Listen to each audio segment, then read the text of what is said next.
The Paul Freeman Bigfoot footage captured in 1994 is one of the most debated and analyzed pieces of alleged Bigfoot evidence. Freeman, a former U.S. Forest Service employee, was already well known in the Bigfoot research community due to prior encounters and evidence he claimed to have found. But it was his 1994 video that put him in the spotlight.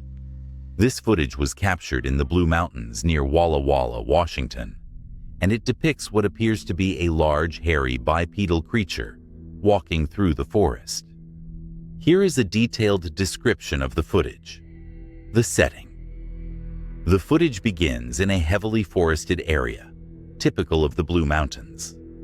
The terrain is rugged, with tall trees, underbrush, and uneven ground. Freeman's camera is handheld, and the footage is shaky, as he was walking through dense foliage while trying to capture the scene. Freeman was following a series of large footprints he had discovered earlier in the day, which led him to the location where the video was shot.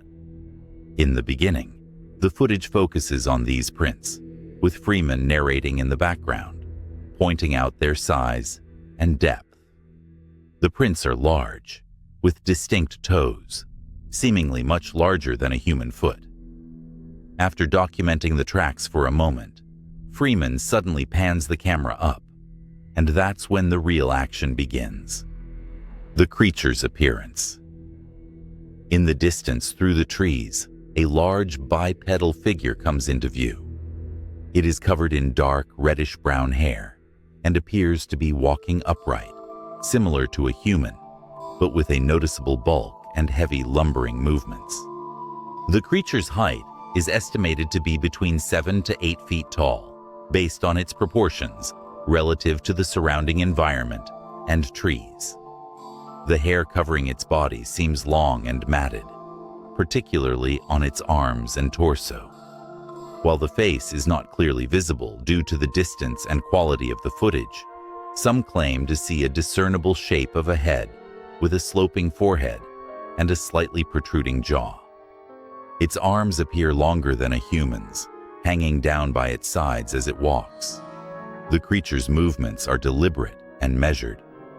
It strides across the frame from left to right, walking between the trees in a way that suggests it is used to the forest environment. Its gait is slow but purposeful, with a subtle swaying motion to its hips as it moves. The arms swing naturally with its steps, giving the impression of a creature that is both powerful and agile. The walk and behavior. The most captivating part of the footage is the creature's walk. It does not move like a human or a bear. Its legs are slightly bent at the knees, and its steps are wide and heavy. This is consistent with other alleged Bigfoot sightings, where witnesses describe a gliding motion, as if the creature is built for walking long distances across rough terrain. The creature moves through the forest without pausing, as if it's aware of Freeman's presence but not immediately threatened. However, towards the end of its walk, there is a moment when it turns its upper body slightly, as though it glances back over its shoulder in the direction of Freeman. This brief moment of acknowledgement has been heavily scrutinized, with some analysts suggesting that the turn is too fluid and natural to be faked by a person in a suit.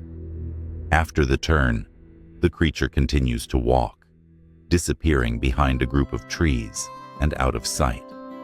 The entire sighting in the footage lasts about 20-30 seconds. After the sighting following the disappearance of the creature, Freeman continues narrating, his voice a mixture of excitement and disbelief. He moves through the area where the creature had walked, documenting the disturbed ground and tree branches, suggesting that something large had indeed passed through. The camera focuses again on the footprints, which Freeman follows, noting their depth and stride length, which appear much larger than those of a human. Analysis and debate. Since its release, the Paul Freeman footage has been a subject of intense debate within both the Bigfoot research community and among skeptics.